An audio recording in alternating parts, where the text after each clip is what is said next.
Hello दोस्तों, नमस्ते, प्रणाम। कैसे हैं आप लोग? उम्मीद करते हैं अच्छा होंगे। और आज बहुत ही प्यारा गीत लेके आयल बाटी। गीत दिव्या तिवारी ब्लॉग पजाई कैसे कि ओकर नाम रख ले बाटी दिव्या तिवारी ब्लॉग। और अब ही चेंज कर देव न ममा त ए पर ब्लॉग भी जाई और गीत भी जाई। तू लोग सुन के बताइया कि कहरौआ नाच गीत तू लोग के कैसन लगत है, जरूर बताइया।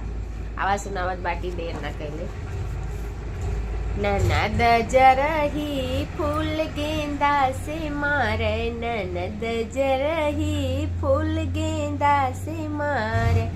उगे दवाले के ससुर लगे गईली, उगे दवाले के ससुर लगे गईली। ससुर बेईमान मोर घुंघटा निहारे, ससुर बेईमान मोर घुंघटा निहारे। ननद जरही फूल गेंदा से मारे, ननद जरही फूल गेंदा से मारे।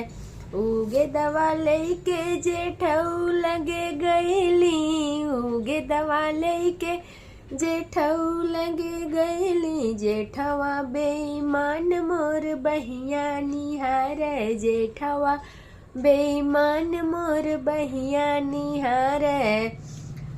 ननद जरही फूल गेंदा से मारे, ननद जरही फूल गेंदा से मारे। उगे दवा लेके देवर लगे गईली, उगे दवा लेके देवर लगे गईली। देवर बेईमान मोर से जिया निहारे, देवर बेईमान मोर से जिया निहारे।